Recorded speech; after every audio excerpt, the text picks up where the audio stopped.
needed to be rewritten, and West offered her services as a writer. Hollywood people were used to dealing with difficult actresses and had a panoply of tactics for taming them, particularly those who wanted their parts rewritten.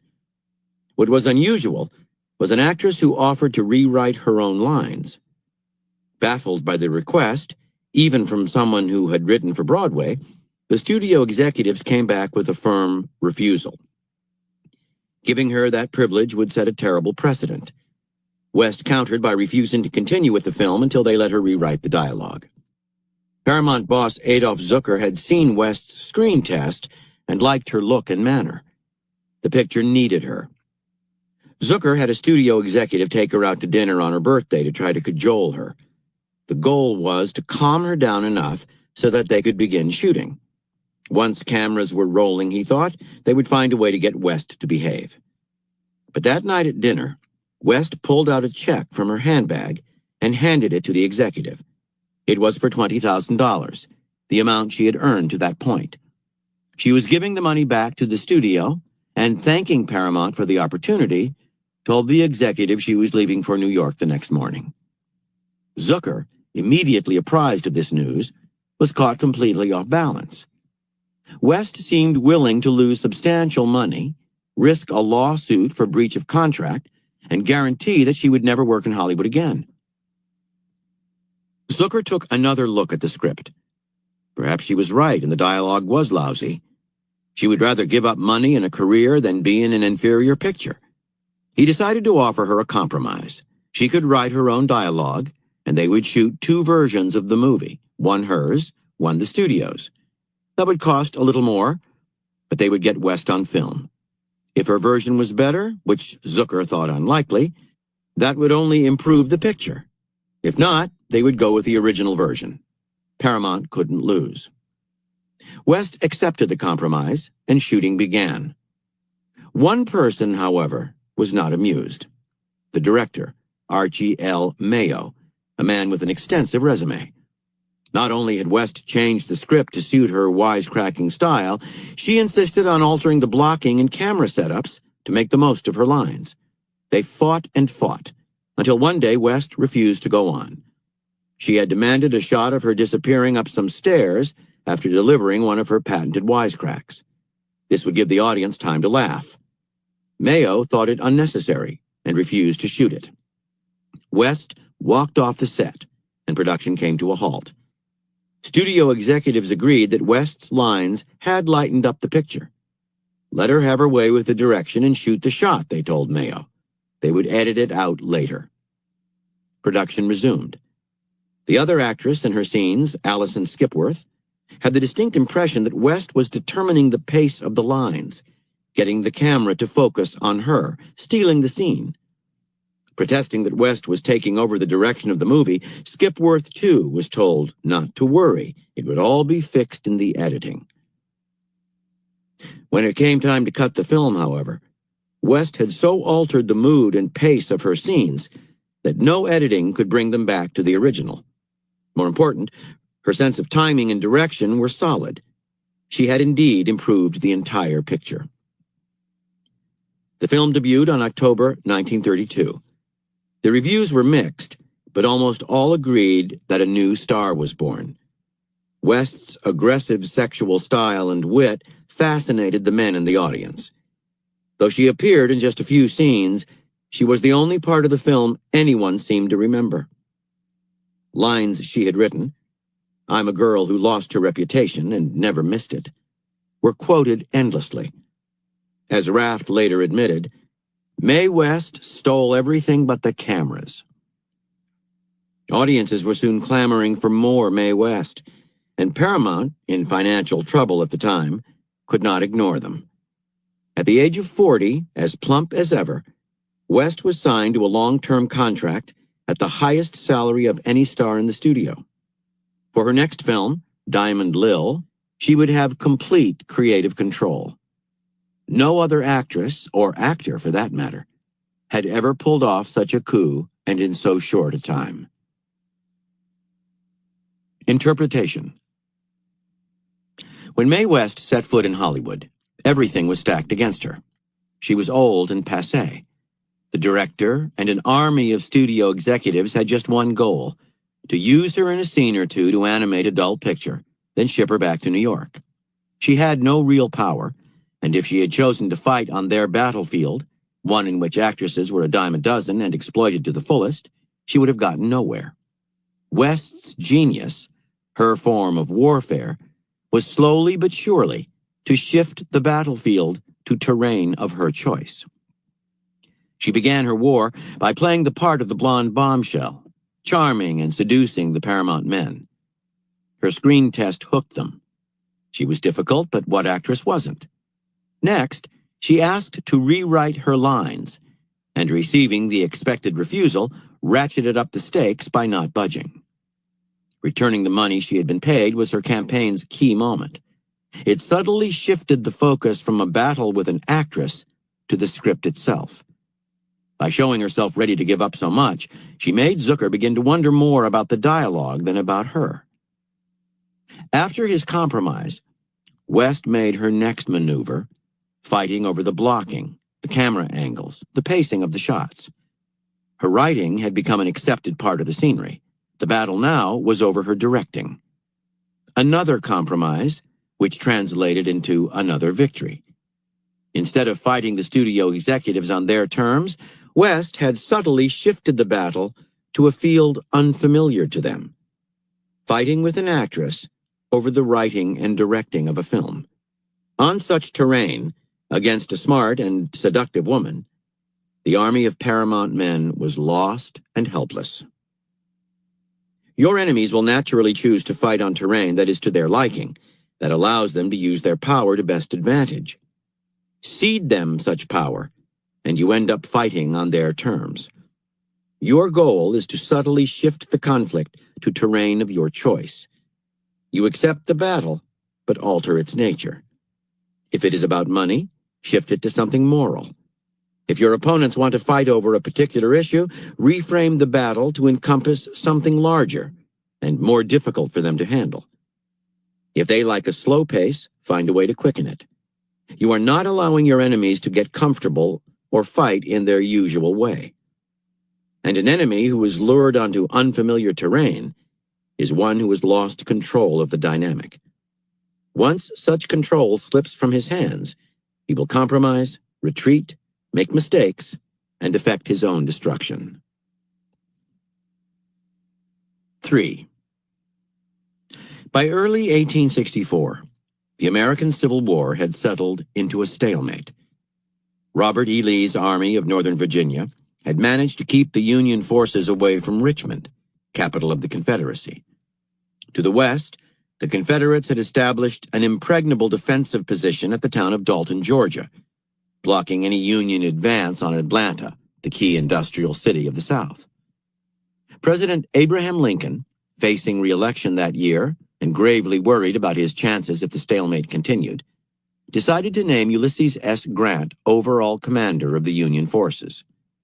Here was a man who would go on the offensive.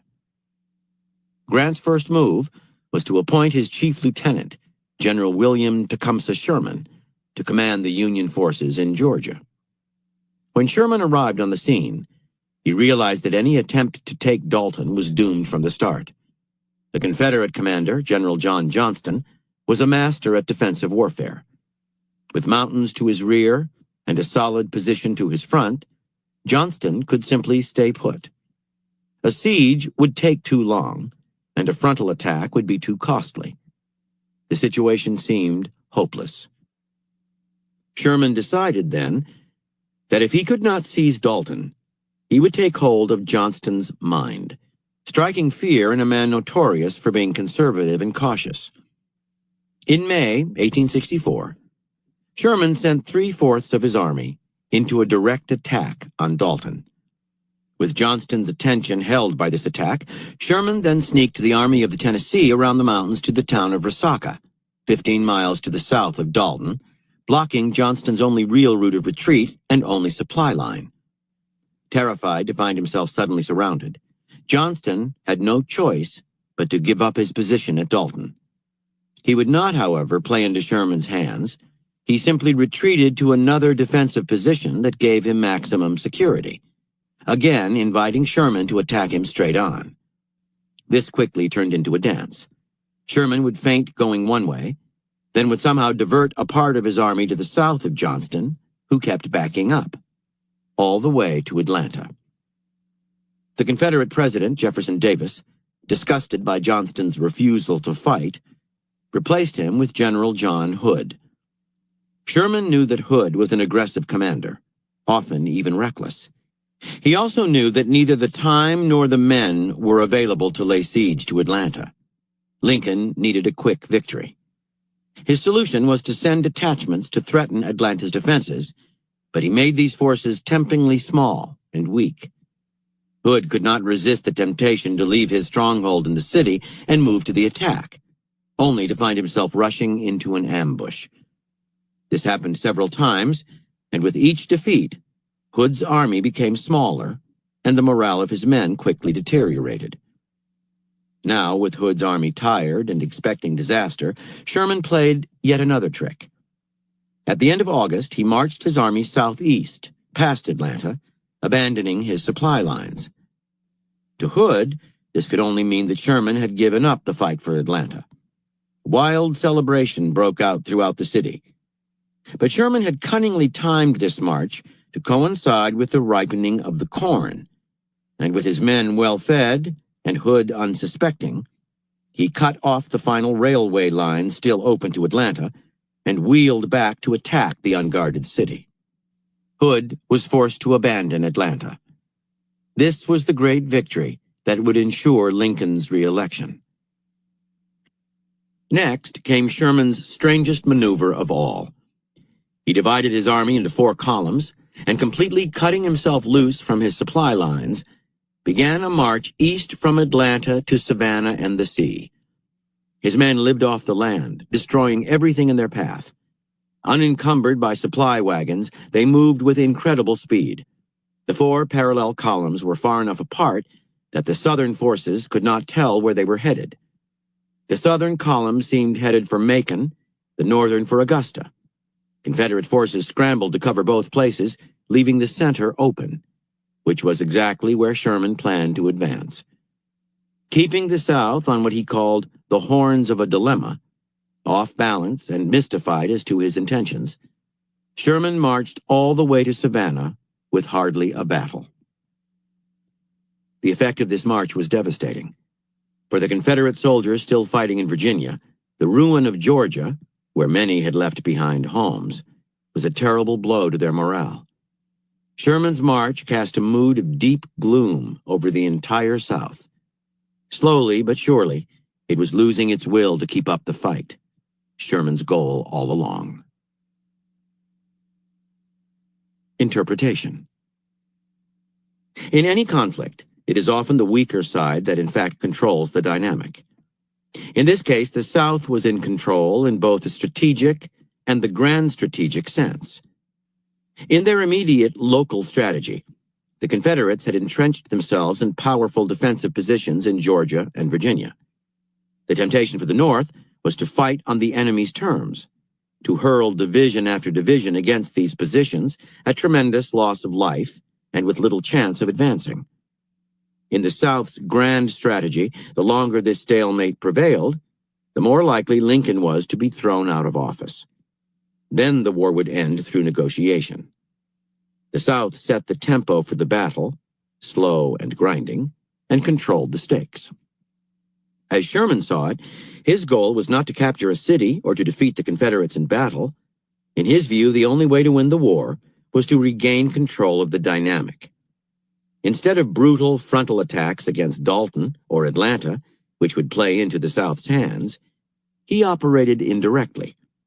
He frightened the timid Johnston into abandoning his stronghold and goaded the rash Hood into senseless attacks, in both instances playing upon the psychology of the opponent to force the issue.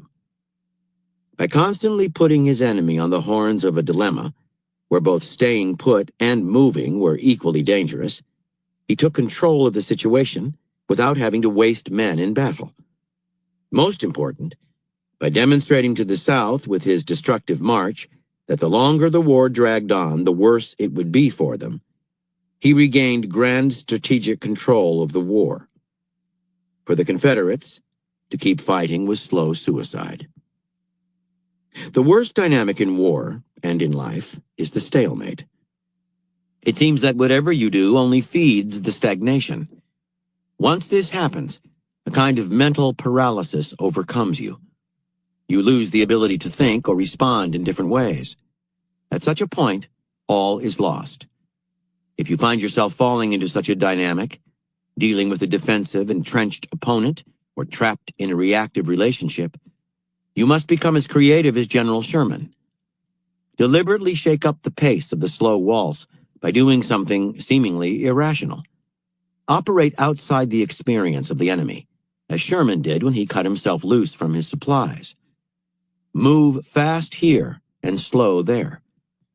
One major jolt given to the stale dynamic will shake it up, force the enemy to do something different. With the slightest change, you have room for greater change and taking control. Injecting novelty and mobility is often enough to unbalance the minds of your rigid and defensive opponents. 4. In 1833, Mr. Thomas Auld, the slaveholding owner of a plantation on Maryland's eastern shore, summoned back his slave Frederick Douglass, 15 years old at the time, from Baltimore, where Douglass had just spent 7 years serving Auld's brother. Now he was needed to work the fields of the plantation. But life in the city had changed Douglass in many ways, and to his chagrin, he found it quite hard to disguise this from Auld. In Baltimore, he had secretly managed to teach himself how to read and write, something no slave was allowed to do, for that would stimulate dangerous thoughts. On the plantation, Douglass tried to teach as many slaves as possible to read. These efforts were quickly squashed. But what was worse for him was that he had developed a rather defiant attitude, what the slaveholder called impudence. He talked back to Auld, questioned some of his orders, and played all kinds of tricks to get more food. Auld was notorious for keeping his slaves near starvation. One day, Auld informed Douglass that he was hiring him out for a year to Mr. Edward Covey, a nearby farm renter who had earned a reputation as a consummate breaker of young Negroes. Slaveholders would send them their most difficult slaves, and in exchange for their free labor, Covey would beat every last ounce of rebellion out of them. Covey worked Douglass especially hard, and after a few months he was broken in body and spirit. He no longer desired to read books or engage in discussions with his fellow slaves.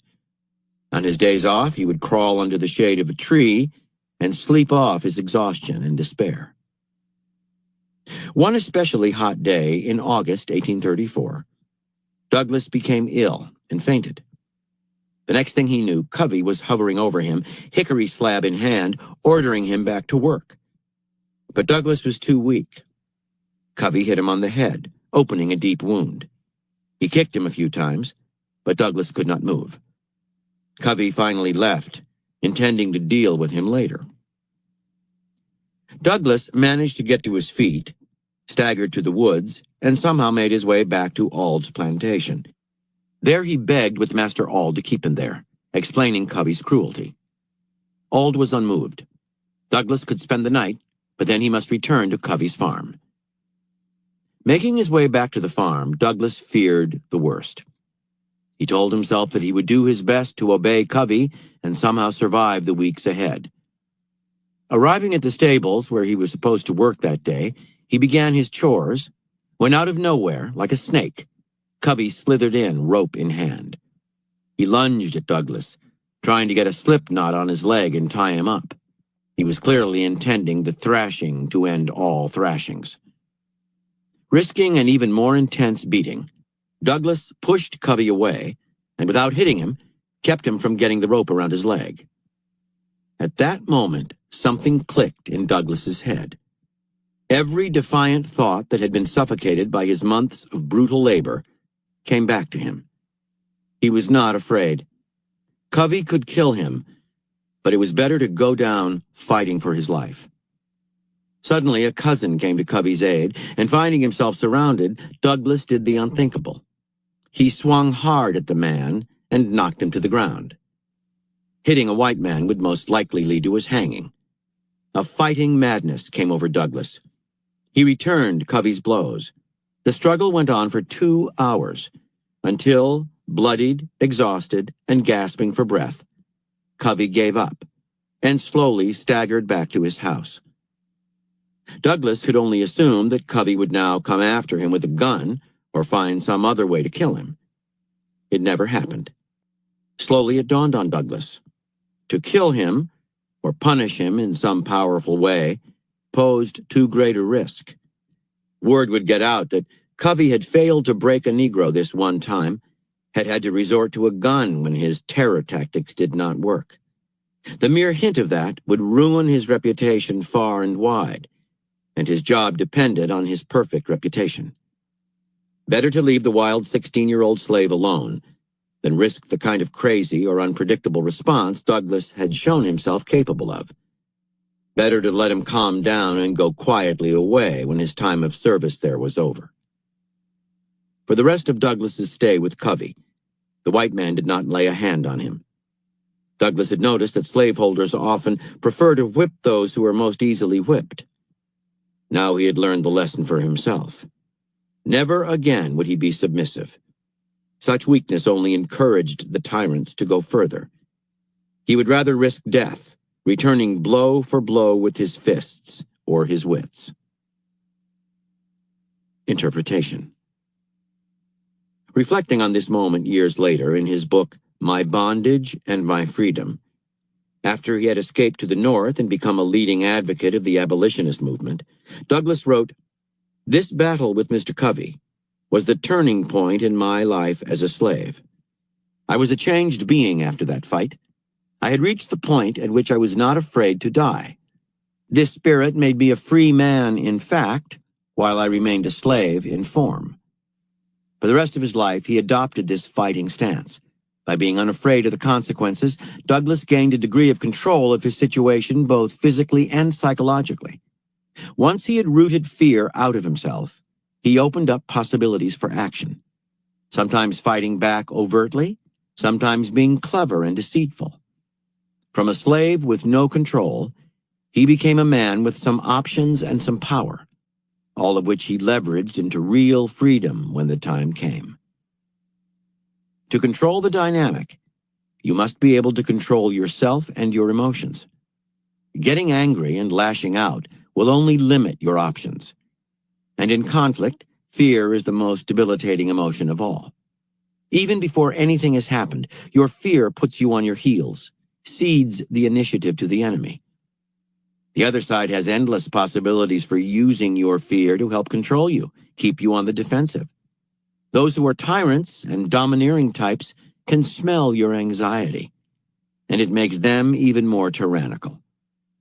Before anything else, you must lose your fear of death, of the consequences of a bold maneuver, of other people's opinion of you. That single moment will suddenly open up vistas of possibilities, and in the end, whichever side has more possibilities for positive action has greater control. 5. Early in his career, the American psychiatrist Milton H. Erickson, 1901-80, noticed that patients had countless ways of controlling the relationship between patient and therapist. They might withhold information from him or resist entering into a hypnotic trance. Erickson often used hypnosis in his therapy. They might question the therapist's abilities, insist he do more of the talking, or emphasize the hopelessness of their problems and the futility of therapy. These attempts at control, in fact, mirrored whatever their problem was in daily life. They resorted to all kinds of unconscious and passive games of domination while denying to themselves and to others that they were up to such tricks. And so, over the years, Erickson developed what he called his utilization technique, literally using these patients' passive aggression, their clever manipulations, as instruments to change them. Erickson often dealt with patients whom someone else, a partner, a parent, had forced to seek his help. Resentful of this, they would get revenge by deliberately withholding information about their lives. Erickson would begin by telling these patients that it was natural, even healthy, not to want to reveal everything to the therapist. He would insist they withhold any sensitive information. The patients would then feel trapped. By keeping secrets, they were obeying the therapist, which was just the opposite of what they wanted to do. Usually, by the second session, they would open up, rebelling to such an extent that they revealed everything about themselves. One man, on his first visit to Erickson's office, began anxiously pacing the room. By refusing to sit down and relax, he was making it impossible for Erickson to hypnotize him or work with him at all. Erickson began by asking him, "Are you willing to cooperate with me by continuing to pace the floor, as you are doing now?" The patient agreed to this strange request. Then Erickson asked if he could tell the patient where to pace and how fast. The patient could see no problem with this. Minutes later, Erickson began to hesitate in giving his directions. The patient waited to hear what he was to do next with his pacing. After this happened a few times, Erickson finally told him to sit in a chair, where the man promptly fell into a trance. With those who were patently cynical about therapy, Erickson would deliberately try a method of hypnosis that would fail, and then he would apologize for using that technique. He would talk about his own inadequacies and the many times he had failed. Erickson knew that these types needed to one-up the therapist, and that once they felt they had gained the advantage, they would unconsciously open themselves up to him and fall easily into a trance. A woman once came to Erickson complaining that her husband used his supposedly weak heart to keep her on constant alert and dominate her in every way. The doctors had found nothing wrong with him, yet he genuinely seemed weak and always believed that a heart attack was imminent. The woman felt concerned, angry, and guilty all at the same time. Erickson advised her to continue being sympathetic to his condition, but the next time he talked about a heart attack, she was to tell him politely she needed to tidy the house. She was then to place brochures she had collected from morticians all around the house. If he did it again, she was to go to the Desi's. At first, the husband was furious, but soon he came to fear seeing those brochures and hearing the sound of the adding machine. He stopped talking about his heart and was forced to deal with his wife in a more direct manner. Interpretation. In some relationships, you may have a gnawing feeling that the other person has gained control of the dynamic, yet you find it hard to pinpoint how or when this occurred. All that can be said for certain is that you feel unable to move the other person, to influence the course of the relationship. Everything you do only seems to feed the power of the controller. The reason for this is that the other person has adopted subtle, insidious forms of control that are easily disguised and yet all the more effective for being unconscious and passive. Such types exert control by being depressed, overly anxious, overburdened with work. They are the victims of constant injustice. They cannot help their situation. They demand attention, and if you fail to provide it, they make you feel guilty. They are elusive and impossible to fight because they make it appear at each turn that they are not at all looking for control. They are more willful than you, but better at disguising it. In truth, you are the one who feels helpless and confused by their guerrilla-like tactics. To alter the dynamic, you must first recognize that there is far less helplessness in their behavior than they let on. Second, these people need to feel that everything takes place on their terms, threaten that desire, and they fight back in underhanded ways. You must never inadvertently feed their rebelliousness by arguing, complaining, trying to push them in a direction. This makes them feel more under attack, more like a victim, and encourages passive revenge. Instead, move within their system of control, applying Erickson's utilization technique. Be sympathetic to their plight, but make it seem that whatever they do, they are actually cooperating with your own desires. That will put them off balance. If they rebel now, they are playing into your hands. The dynamic will subtly shift, and you will have room to insinuate change. Similarly, if the other person wields a fundamental weakness as a weapon, the heart attack tactic, make that threat impossible to use against you by taking it further, to the point of parody or painfulness. The only way to beat passive opponents is to outdo them in subtle control. Reversal. This strategy has no reversal. Any effort to seem not to control a situation, to refuse to influence a relationship, is in fact a form of control. By ceding power to others, you have gained a kind of passive authority that you can use later for your own purposes. You are also the one determining who has control by relinquishing it to the other side. There is no escape from the control dynamic. Those who say they are doing so are playing the most insidious control game of all. Here are further reflections on forcing strategies. From the Book of Five Rings by Miyamoto Musashi. Pressing down the pillow refers to one's efforts not to let the head of one's opponent rise. In battles based on martial strategy, it is taboo to let your opponent take the initiative, thus putting yourself on the defensive. You must try at all costs to lead your opponent by taking complete control of him. During combat, your opponent intends to dominate you as much as you want to dominate him, so it is vital that you pick up on your opponent's intentions and tactics so as to control him. According to the principle of martial strategy, you must be able to control your opponents at all times. Study this point well. By Napoleon Bonaparte. In short, I think like Frederick the Great. One should always be the first to attack. By Karl von Clausewitz. Given the same amount of intelligence, timidity will do 1,000 times more damage in war than audacity. From the Iliad, by Homer. When they came to the ford of Xanthus, the eddying river that Zeus begot, Achilles split the Trojans. Half he chased toward the city, across the plain where yesterday the Greeks had fled from Hector's shining rage. Hera, to slow this stampede of Trojans, spread a curtain of fog between them. The others swerved and found themselves herded into the river. They crashed down into the deep silver water as it tumbled and roared through its banks. You could hear their screams as they floundered and were whirled around in the eddies. Fire will sometimes cause a swarm of locusts to rise in the air and fly to a river.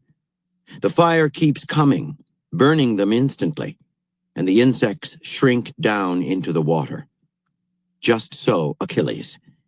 And Xanthus's noisy channel was clogged with chariots, horses, and men. Achilles wasted no time. Leaving his spear propped against a tamarisk and holding only his sword, he leapt from the bank like a spirit from hell bent on slaughter. He struck over and over in a widening spiral. Hideous groans rose from the wounded, and the river water turned crimson with blood. Fish fleeing a dolphin's huge maw hide by the hundreds in the harbor's crannies, but the dolphin devours whatever it catches. Likewise the Trojans beneath the riverbanks. From On War, by Karl von Clausewitz.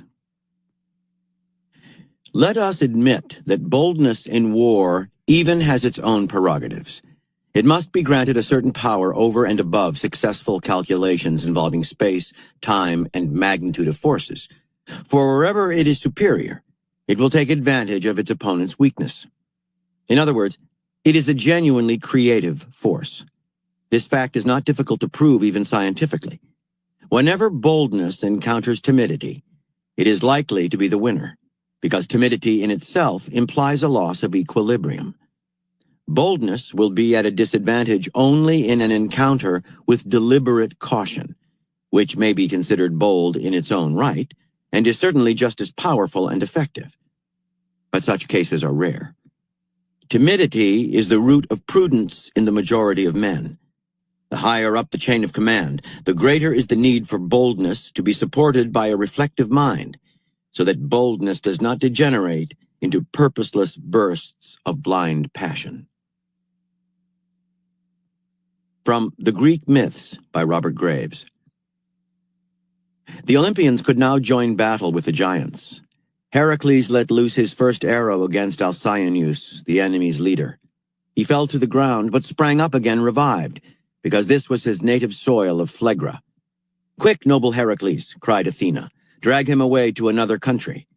Heracles caught Alcyoneus up on his shoulders and dragged him over the Thracian border, where he dispatched him with a club. From My Bondage and My Freedom by Frederick Douglass.